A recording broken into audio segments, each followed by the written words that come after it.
اللہ رب العزت نے تمام پیغمبروں اور تمام رسولوں میں عقائد و جہاں سرور کونین حضرت محمد مصطفیٰ صلی اللہ علیہ وسلم کو سب سے افضل اور سب سے اشرف مبعوث فرمایا۔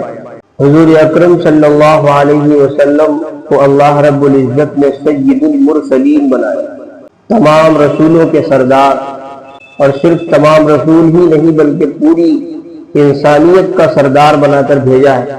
نبی پاک علیہ السلام خود ارشاد فرماتے ہیں انا سید ولد آدم، میں آدم کی اولاد کا سردار ہوں۔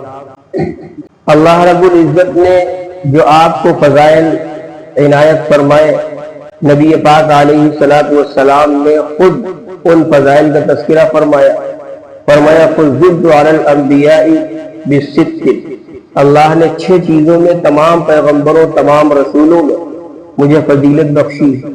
رسول اور نبی اسے کہتے ہیں۔ رسول کہا جاتا ہے وہ انبیاء جن کو اللہ رب العزت نے کافروں کی طرف مبعوث فرمایا، اور نبی اسے بھی کہتے ہیں کہ جسے اللہ رب العزت نے مسلمانوں کی طرف مبعوث فرمایا ہو، بھیجا ہو۔ حضرت آدم علیہ السلام جب دنیا میں اتارے گئے، نسل انسانی بڑھی تو اس وقت سارے کے سارے مسلمان تھے، بت پرستی نہیں تھی، سب ایک اللہ کی عبادت کرنے والے تھے، مسلمان تھے۔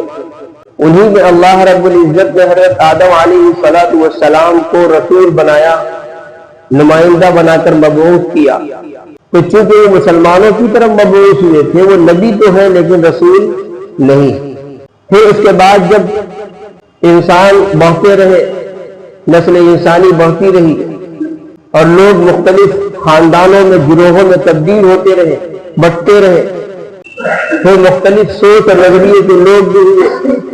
ان میں سے ایک طبقہ ایسا بھی ہوا کہ جو بت پرستی جس نے کرنی شروع کر دی، یہاں تک کہ جب کوئی بھی مسلمان نہیں رہا تو اللہ رب العزت نے حضرت نوح علیہ السلام کو اپنا پیغمبر بنا کر بھیجا۔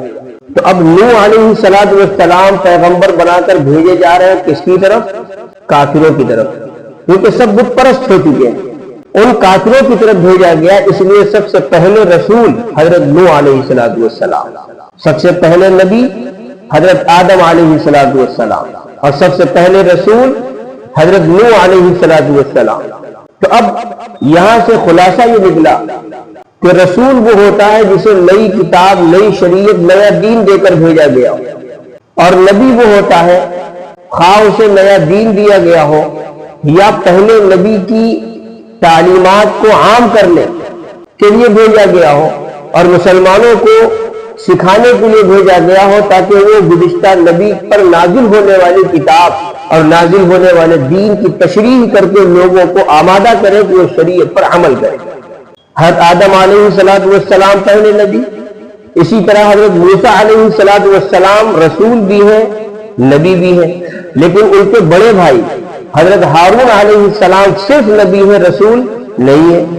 حضرت ہارون علیہ السلام اس بات کے پابند بنائے گئے کہ حضرت موسیٰ علیہ السلام پر نازل ہونے والی کتاب تورات، اس پر خود بھی عمل کرنا ہے اور لوگوں کو اس کی تعلیم دینی ہے، اور حضرت موسیٰ علیہ السلام کے لائے ہوئے دین کے مطابق زندگی گزارنے پر لوگوں کو آمادہ کرنا ہے۔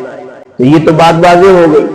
ہمارے نبی حضرت محمد مصطفیٰ صلی اللہ علیہ وسلم نبی بھی ہیں، رسول بھی ہیں، اور تمام نبیوں کے اور تمام رسولوں کے آپ سردار ہیں، اور ہر طرح کے نبی کے خاتم ہیں، آخری ہیں۔ آپ کے بعد کسی طرح کا کوئی نبی نہیں آئے گا، یعنی چاہے اس کو تشریعی نبی قرار دیا جائے یا غیر تشریعی، کسی طرح کا کوئی نبی نہیں آ سکتا۔ اب نبوت کا دروازہ، رسالت کا دروازہ بالکل لاک اور بند ہو چکا ہے۔